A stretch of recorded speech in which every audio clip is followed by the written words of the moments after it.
Want to teach your kids financial literacy, but not sure where to start? Greenlight can help. With Greenlight, parents can keep an eye on kids' spending and saving, while kids and teens use a card of their own to build money confidence. As a parent, you can send instant money transfers, set up chores, automate allowance, and more. It's a convenient way to run your household, customized to your family's needs, and the easy way to raise financially smart kids. Get started with Greenlight today and get your first month free at greenlight.com/ACAST. Hey, I'm Ryan Reynolds. Recently, I asked Mint Mobile's legal team if big wireless companies are allowed to raise prices due to inflation. They said yes. And then when I asked if raising prices technically violates those onerous two-year contracts, they said, "What the f*** are you talking about, you insane Hollywood ass?" So to recap, we're cutting the price of Mint Unlimited from $30 a month to just $15 a month. Give it a try at mintmobile.com/switch. $45 up front for 3 months plus taxes and fees. Promo rate for new customers for limited time. Unlimited more than 40 gigabytes per month. Slows full terms at mintmobile.com. Welcome to ASMR. You've been waiting. Is that why you want to do this podcast, so that you can do that?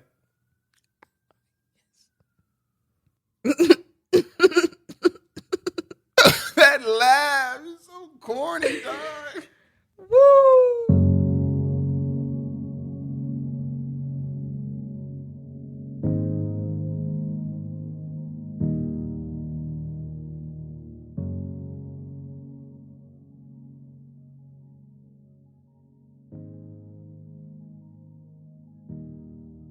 Summer 2018, I traveled more than any other time of my life. In a 2-month span, I probably spent a total of 12 to 15 nights in my own bed. I was on a weekend music tour, flying out every Friday and then flying back every Sunday. But I was also flying out for speaking engagements during the week and then flying back. So I was doing about 4 flights a week, y'all. A week, y'all. A week. My home was more of a free laundromat than anything else. My bedroom felt more like hotels than hotels. And that year was already shaping up months before to be a pretty tough year for me mentally, even without the traveling. And that mixed with the feeling of free falling through the country didn't make it in. And then that leads into this situation that's brewing on top of or beneath all of this, however you want to look at it. And guys can relate to that feeling of trying to get back with your ex. And you're feeling really hopeful for a while. Like you think you probably got this in the bag. You've played out situations in your mind of how this conversation will go in your favor. And you're making desperate attempts to make a love thing a thing again. But then comes that one conversation that lets you know, nah, bruh, she's done. Like, done. Well done. No pink. She's burnt done.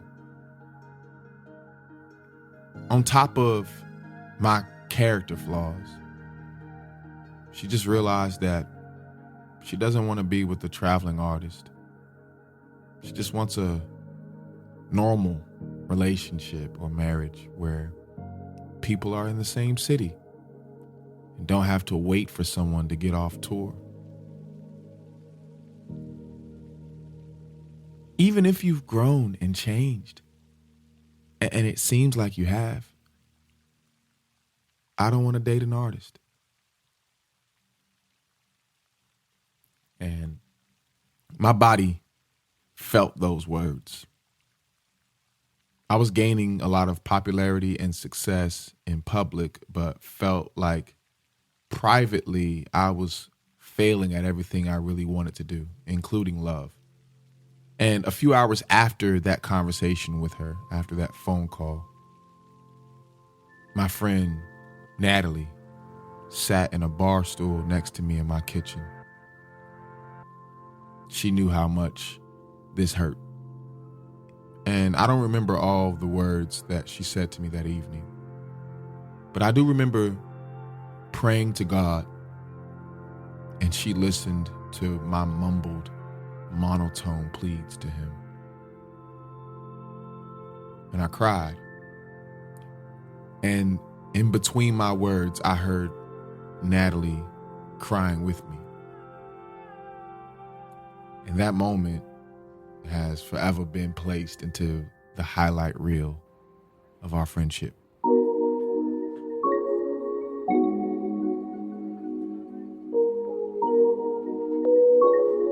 Ladies and gentlemen, welcome aboard Flights and Feelings Airlines Flight 1 with nonstop service from Chicago to Atlanta. My name is Joseph. I will be your flight attendant, assisted by our Atlanta-based cabin crew. We ask that you please fasten your seat. What's going on, family? My name is Joseph Solomon. I'm a singer, songwriter, poet, spoken word artist, YouTuber, lifelong student, ever doubtful Christian, frequent flyer, ex-boyfriend.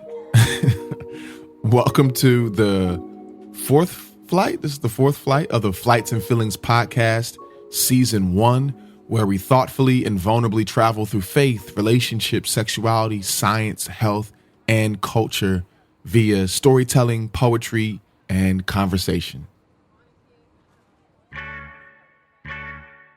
Okay, so I'll try to keep today's travel tip short. Today's flight tip is Mobile Passport app, which I'm suggesting with a little bit of an attitude because they just recently discontinued this in Atlanta, which just completely baffles me. I don't get it. But basically, the Mobile Passport is a free app that allows you to expedite your U.S. customs screening process expeditiously, as T.I. would say, when you are re-entering the United States. When you enter the U.S. from international travel, usually you have to wait in these long lines just to get to one of those kiosks and declare a bunch of stuff and take your photo and all that, whatever.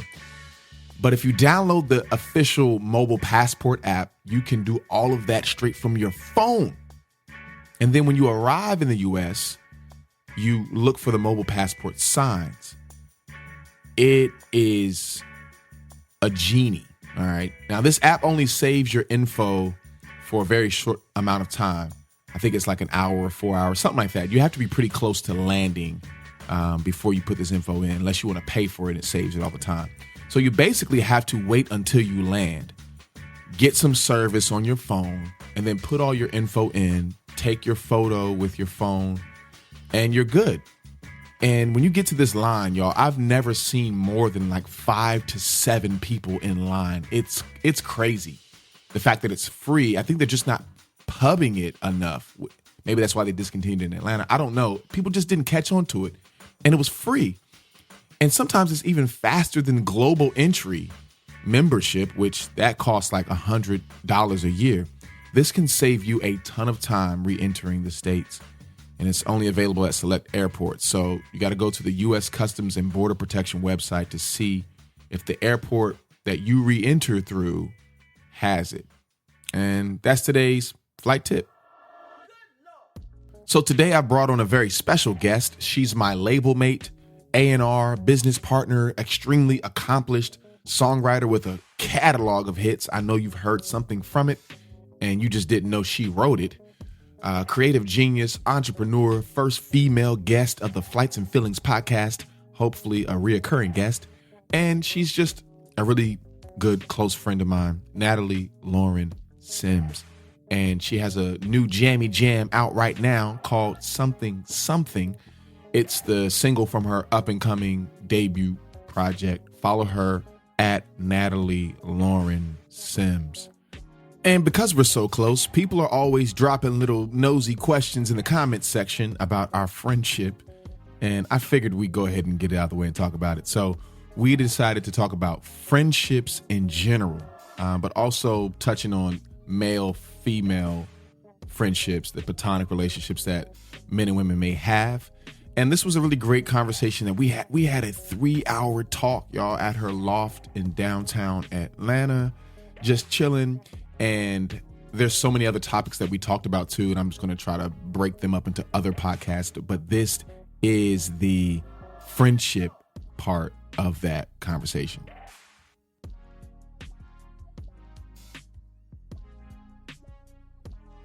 Let's talk about how many people low-key ask me, are we talking, before they ask me to hook them up with you.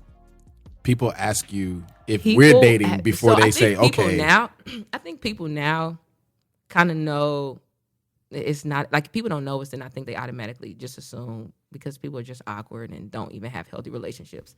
That's another thing. But there are literally girls who'll be like, yeah, yo boy Joe or what? And I'm like, yeah, this is my friend. And they're like, so Let's first talk about how come I haven't heard about these individuals. You haven't. you need to be glad that I'm filtering through. Oh, so they're not.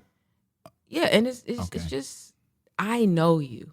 People see you and they think, Let's- look at him. He fine. He's 6'7". He cut his mustache off. It's a little weird sometimes, but it's cute. No facial hair, but that's fine. He's kind of got a nice physique. He love God. Look at him. He's singing and strumming on his old banjo. I know you. You're a great guy. No, don't try to be nice now. Don't try to come back with a nice thing. Go No, ahead. I just know you. Okay. So it's just like, I know what you, to some degree, from our conversations, from being in your life when you have dated, in your past relationships with people that you have dated. I feel like I kind of know the type of person that, a broad type of person. Yeah. And I just know when it's not that. I appreciate it. Yeah, so I just kind of. So, but you also, that gives you, how to look out too. So I'm just saying, look out for your boys. All I'm saying. Yeah, I don't know. For a while you was a bit shallow, but you came. You balanced it. You balanced it back. You brought it back. Okay. You brought it back. Now you a good guy. You're a good guy. By the way, people, stop befriending my female friends for the sake of trying to. You're not the first person to tell me this. I've had several of my close female friends, married or unmarried, come to me and say, "Hey, people." I am your closest female friend. Establish that. When was the last time I saw you? That's not what we're talking about. When was the last time I saw you, Natalie? A couple of weeks. Who was supposed to be my first a guest on my podcast? I was. And what episode are we on now? You don't even know. You don't even know. That if that's the mark of friendship, then It is. It's my It's passion, not. baby. Care about my baby. take care of your own kids. Ooh, touche. All right, I remember that. So, yeah, there are people who oftentimes, anytime I post a picture of us or I comment on a photo or whatever it may be, there's always this like, yo, so like, why don't you talk to Natalie Lauren Sims? I don't know why I just said your full name like that or whatever. And there's always this assumption that people can't be male and female and just genuinely be cool. Like there's always something on the backs. How do you feel about that? How do you feel about that when people come, like say those things? We never talked about this before. It's kind of funny, but I think I'm at the point where it's less annoying than it is for you. It's very Because I feel like for you, it also kind of blocks. Maybe people are just like, I feel like it's a little block. Oh no, I still got it. No, that's No, not girl, what I'm. just Oh still my DM god! me. Boom, fight you. no. What I'm saying is I don't really care to respond to it because it's like I'm very private to some degree, and so I think you are too. And Yeah. so whether or not Ironically, I'm very transparent, but also Yeah, I extremely think- private. I don't really care. Yeah. Because it's just like, I feel like people just have no clue. And I think it's more telling of them because I think they probably don't have close male friends Yeah. or male relationships. And I think it's also in this little Christian bubble thing that like, unfortunately, women have been made to be like predators to some degree. Like you cannot get too close to a woman because she may tempt you to fall. Yeah.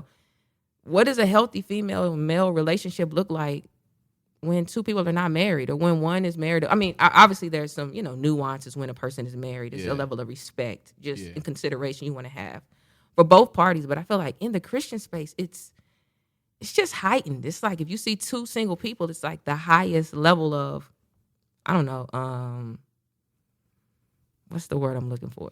It's just like it's this heightened level of awareness that these are two different sexes interacting, and I think that's like it makes me wonder. Okay, clearly you can have different vibes with different women, right? Like you're like, this my friend or whatever. But if you get married, then there's only one woman that you can even vibe with in any kind of way, and that cuts off like so many different possibilities of like what friendship can offer, even in marriage. You know what I'm saying?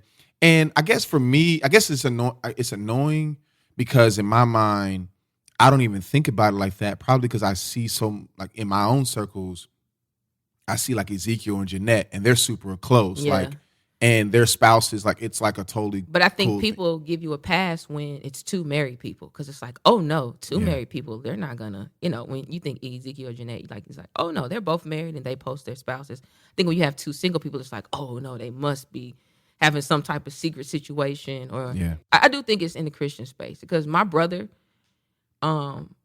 he has Brian has like so many amazing female friends. It's just like their community is so rich and so diverse.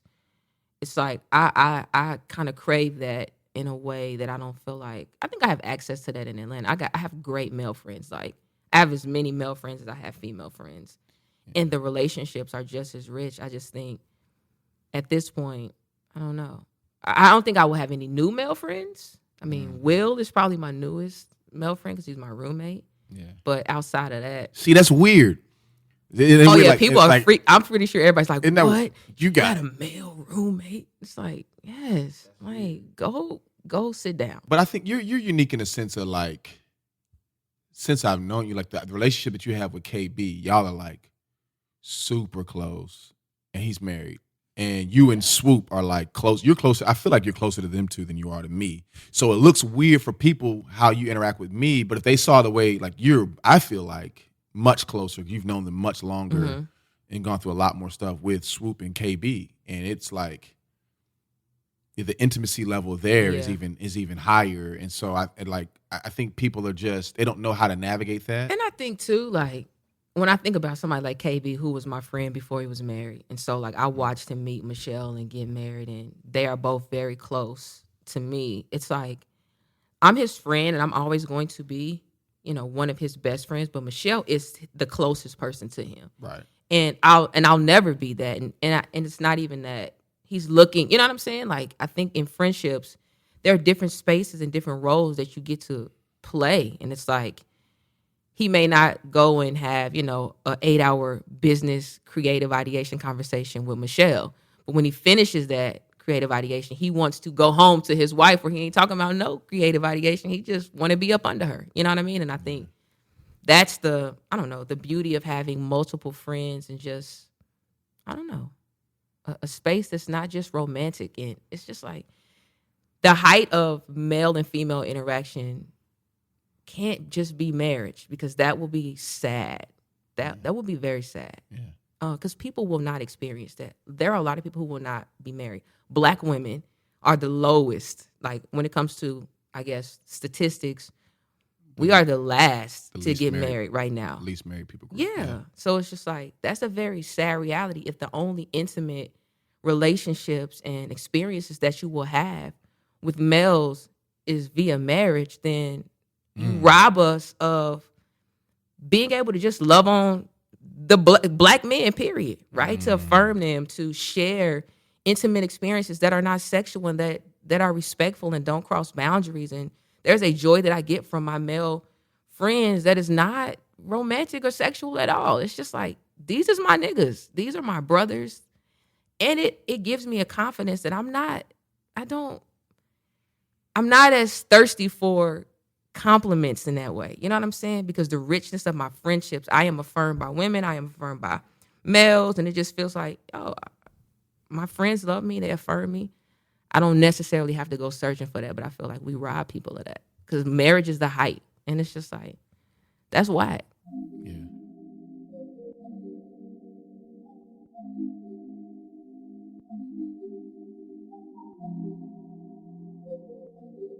I think sometimes when we want everything to be wrapped up in one person, then you put so much pressure on that one person to be everything to you that a man that can be, right? So for instance, if you marry a man who's like, you want to be around creative people, men and women, right? But maybe you marry somebody who's not a creative, like, all right, so now because that person is not a creative, like maybe they're out of the runnings because they're not a creative or whatever, versus like, well, no, he doesn't have to be a creative. Like I have creative male friends that sort of feel that quote unquote void, where I don't have to feel like this one person has to fulfill like all these different cravings or needs that I have. Yeah, male or female, because I know this is a inclusive podcast. Is this an inclusive podcast?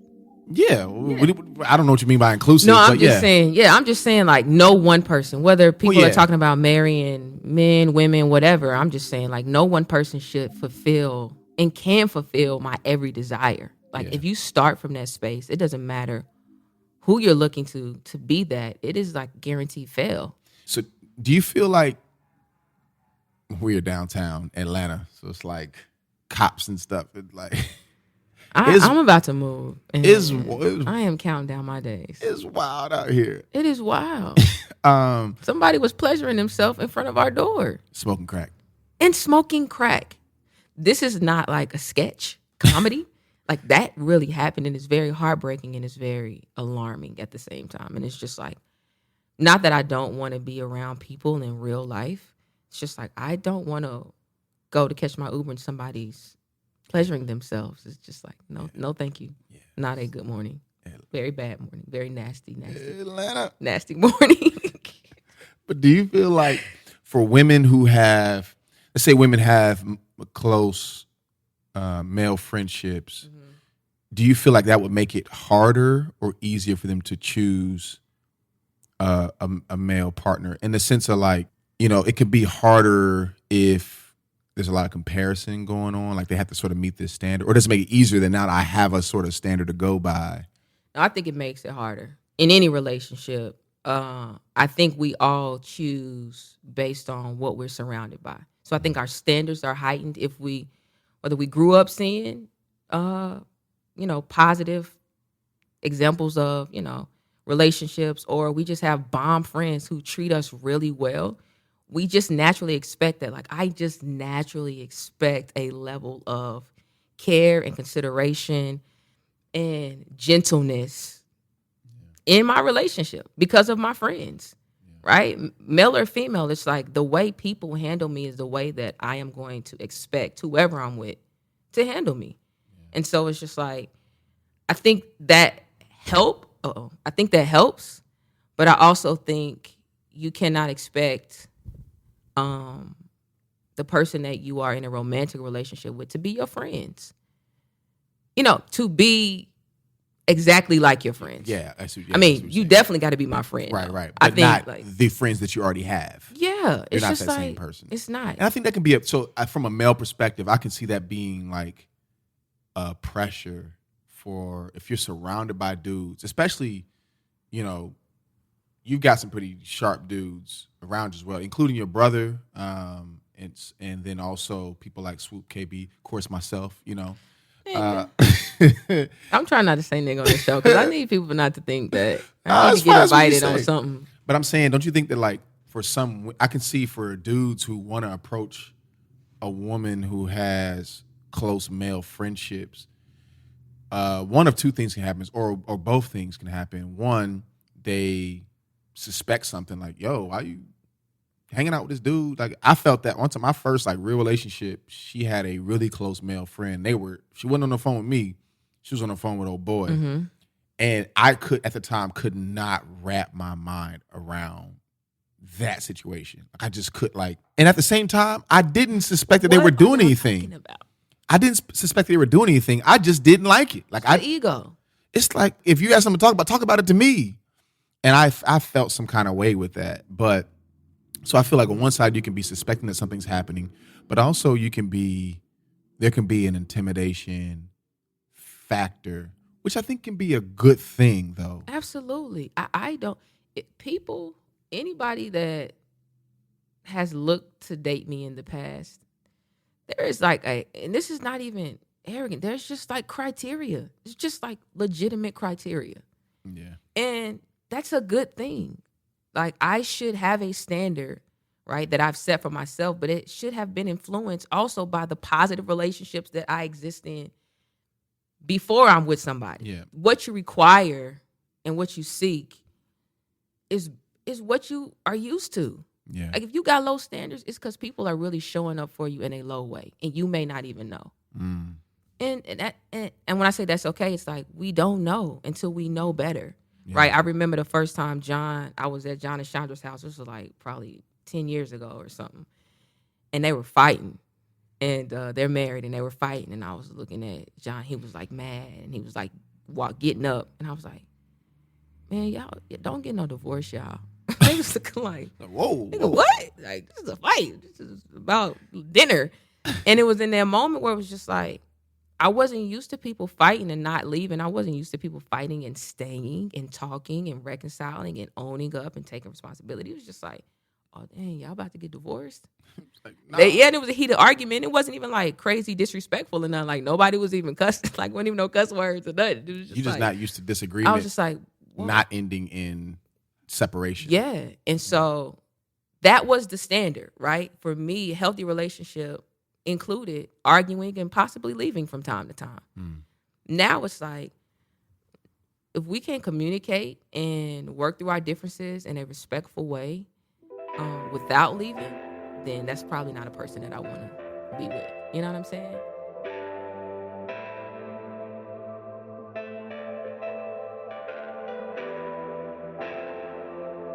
So when I say male and female should be friends more often, I still say it with some sense of caution because a lot of people are still trying to figure out how to navigate that space. And so when you become friends with some people, sometimes, again, going in that expectation sort of side of things, there can be an expectation of like, oh, I've felt that before from someone I'm just supposed to be friends with, and then they sort of put these expectations as if I'm their boyfriend or whatever. And when I don't meet those expectations, very simple things too, like just very basic things, like they see me as a trash friend. I'm like, no. I'm not a trash friend. I'm just a basic surface level friend for you. I'm a bottom level default. Because in your mind, we became in a relationship. I'm a trash boyfriend. You want to call me a trash friend, but really, like, you really want to call me a trash boyfriend. And in Europe, so that's like, in trying to be in those platonic opposite sex relationships, you still have to navigate with some caution because some people come to the table with just different expectations. Man, even my homegirls, like, I've had worse breakups with friends than I have with, in romantic spaces. Like, my friends, I definitely get a friend text every 2 months where somebody's saying, hey, you did not show up for me like this. You are not sacrificing in a way that I feel is mutually beneficial. You are not paying enough attention to me, essentially, is what they're saying. And it's just like, it is very hard to maintain friendships as an adult, especially when your friends get married or they have kids. Just, if I'm a free-flowing, spirited person and I just kind of move by the seat of my pants, it's just like, some of my friends, I have to schedule out what friend time looks like. Yeah. And I think that's helpful because it's me being considerate to them. But I think I do have a few friendships that I am learning to, nurture in a way that's just not natural to me. That's very hard, but we've had to go through that too. Like, there's been, I think it's still continue that, like, adjusting expectations is always kind of, I think that's good for any relationship, whether it be business, whether it be romantic, friendship, whatever. Just every now and then using those sort of conflict moments to kind of, I don't want to say it this way, but like review the friendship like parameters. Like, there's been some things that have been assumed that have not been spoken about. So let's speak about it now so we can kind of both be on the same page. And again, not in some kind of way of like, oh, you must have thought that I was da-da-da-da-da. That's not what it was. It's like, oh, I see. This is where we sort of we missed the mark for each other. We had a miscommunication because this is where I'm at in my life, and this is, this is what I had in mind for this friendship.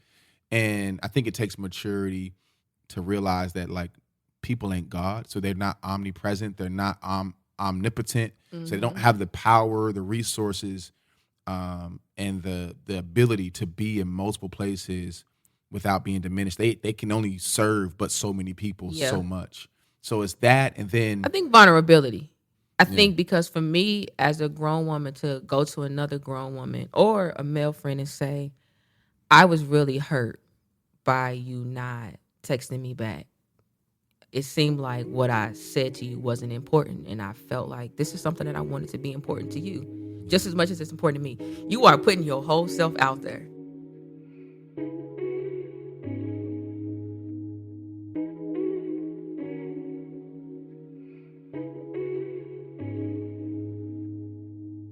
There is a higher expectation that I have with my friends. You, Swoop, KB, Will, and I'm speaking specifically for my close male friends, John, my brothers. It's just, and even my female friends, it's just a higher level. It's just a different expectation. Like when my life crumbles, when my life crumbles, y'all are the ones getting the text. Y'all are the ones getting the tears.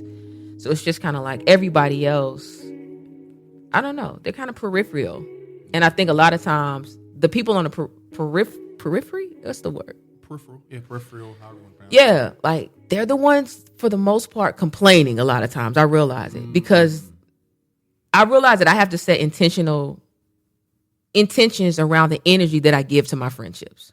How do you tell somebody that they're not in that inner circle though? When they've come to you with particular expectations and it's like, oh, I see that this is a pattern. I'm not going to lie to you. If anybody asks me now to be my friend, I literally say, I am a trash friend.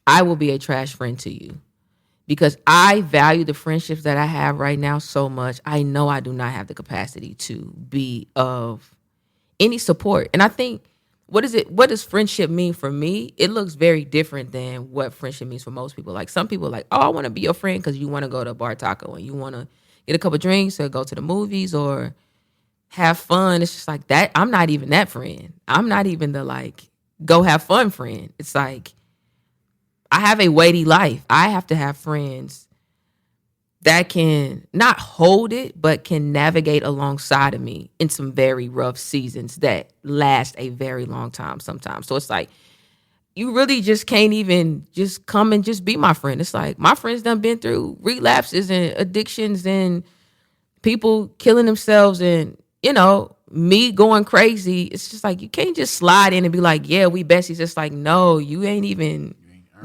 been through the seasons with me that I done been through. And so I think I just start off by saying, which I think is a cop-out too, because I don't want people to be disappointed. And I think I've disappointed a lot of people who wanted me to be closer than I was. And I think I've matured in a lot of ways, but. I imagine, like, I think about it, like, with, you had brought up Jesus earlier. I think about, he has the 12 disciples, and then, like, even within his 12, he has the inner three, the people that kind of see the more intimate things that he does, the transfiguration, Garden of Gethsemane and all that. And I think about Jesus, perfect man, perfectly in tune with the Father, got the best spiritual life that you can ever think of, realizes that in his humanity doesn't have time for more than 12 people. And even within that 12, he only has like more time for 3 people. And I imagine that all these miracles and crazy teachings that Jesus is doing, like he's, got masses following him, right? Mm-hmm. He's a very popular guy. I imagine there's a few people being like, yo, Jesus, like, how can I be? I see you got these 12 dudes, but like, I'm trying to listen. I've been following you now for like 6 months now. I've been everywhere you go. And I love what you do. I would love to be more in your in-group. I imagine we don't see it in, at least that I know of, we don't see it in scripture. We kind of do, but no explicit way of saying like, sorry, bro, I'm full. But I imagine it had to happen. No, I think that's the hard part because I do meet a lot of people who just don't have friends. And I'm just saying like people don't really have friends. Adults do not have friends. And that is very sad and unfortunate. But I think you also don't want a sloppy, lazy friend. right? If you want a friend, you want a real friend who's gonna have a bit of longevity and long suffering with you. And I think people mistake like these transparent interactions for like intimacy, right? So it's like you think about Jesus. Jesus is having transparent, one-on-one, tangible, in your face interactions with people, doing miracles, right? You are healing people. That is very personal. That is very, it's very sensitive, right? And it's like, even though that exchange was intimate, the relationship, I think, obviously with Jesus and, you know, the miracles that he's doing is for a greater purpose. But I'm just saying, I think in our lives, we have these moments where somebody may share a story and be like, yo, I really connected with your music. I was going through the same thing. And we share this transparent interaction. Right. And in that moment, they long for that because they don't have it. And you desire to give it because you know what it felt like when you didn't have it. But you do not have the capacity to maintain intimacy with this person. You just do not have it. And it's not even just you being able to dump on them, but it's like you being able to offer them a place of safety. And I think that's the other thing. People want to be friends because they just need, all right, some people need somebody to talk to, and the stuff they need to talk about is really more suitable for a counselor or a therapist, right? There's some things that your friends cannot work through for you. So it's also like, you want somebody to talk to, you want somebody to understand, you want somebody to help you fix whatever's happening in you. And I think there's professional help for that, but at the end of the day, there's some things that I cannot help my friends with. Yeah. It's just, I can be a safe space and I can love on them, but the reality is it's like, I don't have solutions. I don't know. I think people are often looking for solutions in people. I don't know, man. I feel bad. Like even now as I'm sitting here thinking, I'm like, damn, I hope don't nobody think that I'm talking about them in this space, because there's a lot of people, there's a few people that came to mind when I thought about just how hard it's been for us to maintain our friendship and how close we were at one point in time. I think it's also very hard to just understand that, like, some people will be in your life for a season, and that's okay. And it doesn't minimize who they were and are to you. It's just that was the season, and your availability looks different, but the love doesn't change.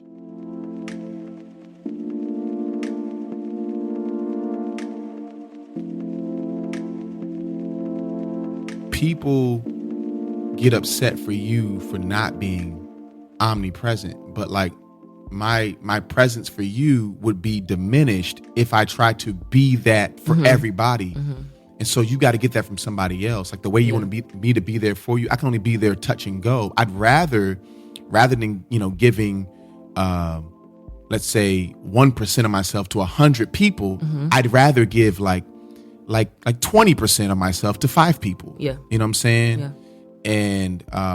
And you may not be part of that 5. Like, and I that's not a diss to you. It's just acknowledging, yo, you can literally only be in one particular place and time at a time. Like you can't be more than that. And so I think it's just like not just grace, but it's just a realization of reality, like for yourself and for myself as well. Like, don't beat yourself up. Talking to myself, like, don't beat yourself up for not being there for everybody, but you should try to be there. Who you're gonna be there for? Oh yeah, be there for them. Like, don't excuse yourself out of being present for other people. There's the convenience, the inconvenience of friendship. Sometimes, friendship is not convenient. Yeah, it's just it's the most amazing, one of the most amazing experiences of my life. Just having beautiful friendships. But it is very hard at times because it forces you to consider very simple truths, right? Consider somebody more than yourself. It's just like, when you really have to do that, it is just inconvenient. Oh my God. Because it's like, I have to put something on the calendar and I have to actually show up, even though I changed my mind and I just want to lay on the couch.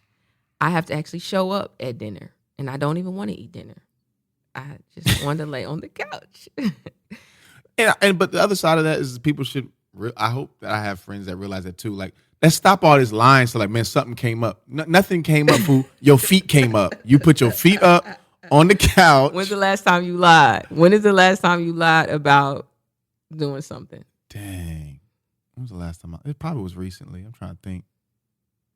I've actually done a better job of just telling people, man, I'm just gonna stay at the house, and I feel trash about that.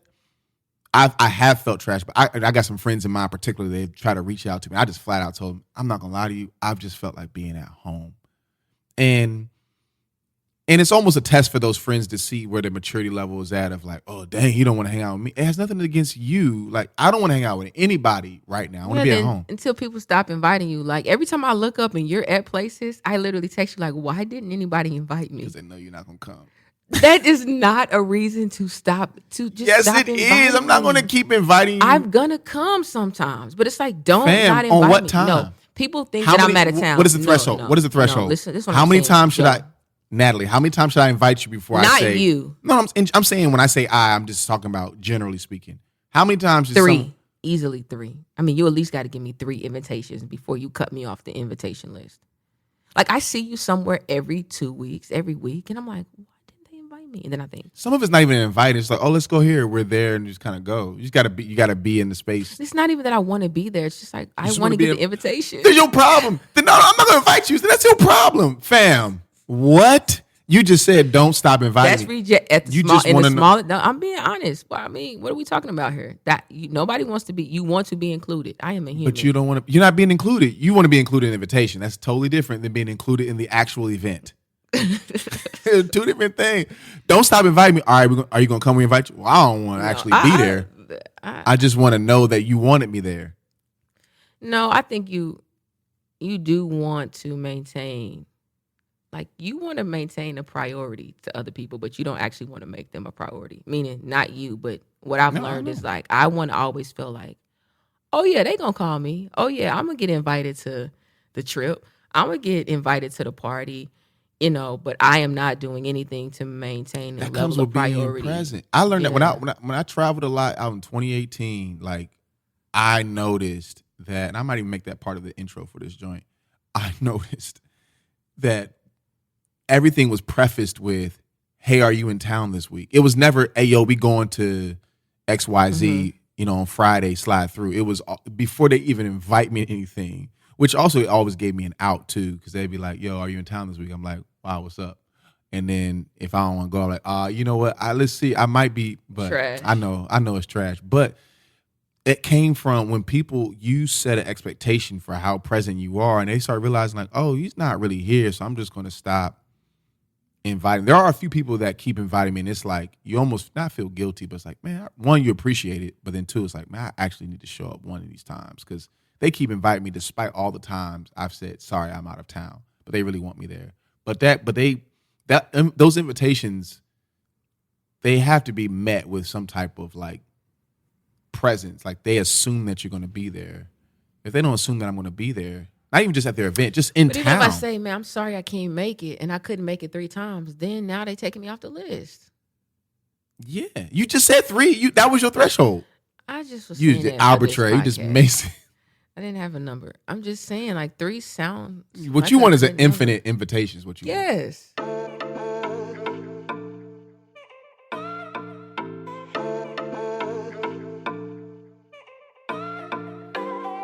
Real friends do not walk away. And it's like, that's what we want at the heart of it, is like, I want somebody that I know will not walk away. And for me, if I think about the last 2 years of my life, it's like, oh, I needed some for real friends who was not walking away. They weren't calling me and being mad because I didn't show up at the movies. It's like, no, I just need y'all to be present. You don't even got to say nothing. I just need to know that there is something stable and tangible right now on the days where I don't even feel like God is tangible, right? Like, I think you and the Swoops and Caress and Will and Jasmine and KB and John and Chandra, whoever else, Andre and John, it's like a whole list, and I start thinking about all these people. At the end of the day, I just need to know that there's somebody there when I get home. And when I say home, not my physical house, but home, back to myself. I need to know that there will be somebody still there, because I am going to probably make a lot of poor decisions, irrational decisions, do all kinds of things. And it's just like, you want somebody there saying, I love you, and I really don't even understand, but I am here, and I will always be here. Do you feel like I've been that? Yeah, I think I've laid some pretty crazy things on you. Yeah. And I think we've had some very hard moments. I just think about a moment we had in your kitchen. I don't know if I should. We were in the kitchen. We were in the kitchen, and that was probably the lowest I had ever seen you. And it wasn't anything that I could actually say. It was just, I knew I needed to sit there, and I needed to just be whatever you needed me to be in that moment, whether that was just a person to talk to, a hug, a prayer, whatever. It was just like, I'm just here. I am here. If you fall apart, I am here. And if you just want to stand here and not say nothing, I'm here. And I think it's been in the reverse, like me calling and saying, I mean, I think I think we were at church, and I said, my uncle killed himself last night. And I just broke into your arms, and it was just like, it wasn't nothing to say. It was just you being there. And it's like, those are the moments for me that not matter most, but really matter. Because it's also the lighter moments that I love, but I can fall up. I need to be able to all the way come undone, meaning I've been like, yo, I don't know if I believe this. I don't know if I believe the Bible. I don't know if I've had seasons where I just, like, I don't know shit. I don't know nothing. And I feel like you've handled it with grace. And I think, I would not have survived the last 2 years without my friends. I do not know what I would do. Like, literally, my friends have saved me. And when I say that, I think they were tangible expressions of God. And when I did not feel like I could get through to God, or God was actually getting through to me, he was through my friends. And I just overlooked that. Because he was very much present in my friends. The level of grace, compassion, gentleness, right, kindness, the things that are the fruit of the Spirit are only by way of the Spirit. And so if someone is showing me compassion and love and kindness and gentleness, right, that is a fruit of the Spirit that only comes from God.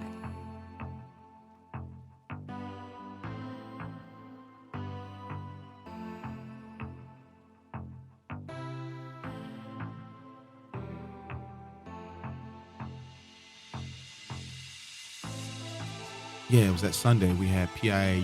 We had 2 nights in Atlanta. That's what it was. That's where it came from. Find me. So we were. I could not think. I'm like. So in Atlanta, we had 2 nights in Atlanta. Mm-hmm. Saturday, you were supposed to come to the Saturday night show, and you text me randomly like, "Yo, I'm not gonna be able to make it." And I'm like, "Why she can't make it?" And I just like let it go. I was like, whatever. And I didn't notice the next day.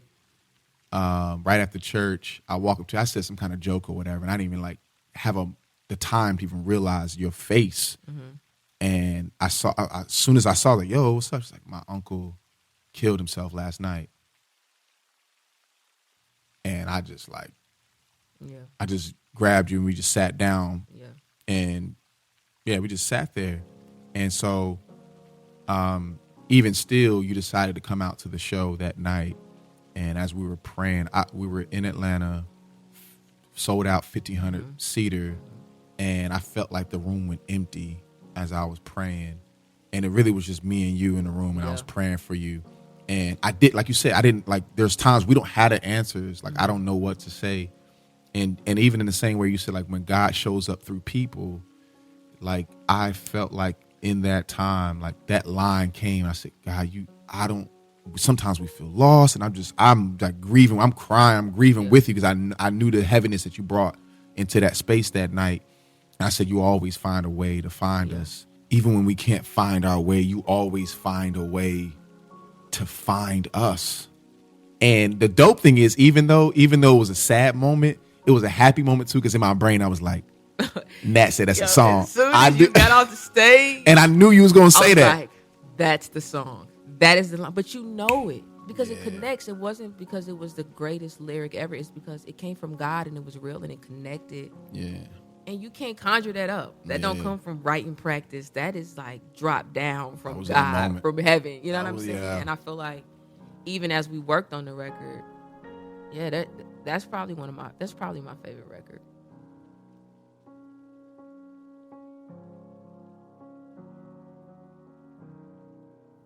Well, that wraps it up for episode 4 of the Flights and Feelings podcast. Thank y'all so much for listening. I hope you enjoyed the conversation that I had with a good friend of mine. And thank y'all for y'all patience. I know that an episode did not come out last week. A lot was happening. And yeah, I'm not going to rush this thing. I want this to exist long term. So I'm going to try to stick to schedule as much as possible. But at the same time, I want these things to exist for a long time. And so I'm not just thinking about the weekly, but down the line for people to refer back to. And I love y'all so much. And you could be going anywhere in the world with anybody else, but you're right here. So thank you for choosing the Flights and Feelings podcast. Remember to always fly home.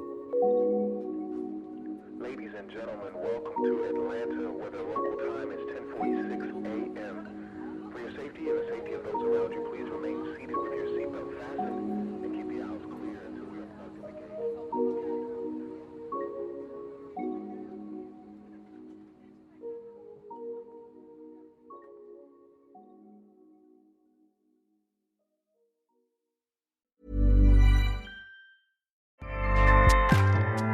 Acast powers the world's best podcasts. Here's a show that we recommend. The Real Housewives is a guilty pleasure for most, but if you're looking to not feel guilty about that pleasure, tune in to Everything Iconic with me, Danny Pellegrino, where I break down all the messy moments and behind-the-scenes antics of Bravo's popular franchise. And on Everything Iconic, I also interview celebrity guests like Kelly Ripa, Keke Palmer, Drew Barrymore, Cameron Diaz, and more about their guilty pleasures, their past work, and so much more. So if you're pop culture obsessed and find yourself watching way too much reality TV like me, tune in to Everything Iconic with Danny Pellegrino, wherever you listen to podcasts. Acast helps creators launch, grow, and monetize their podcasts everywhere. Acast.com.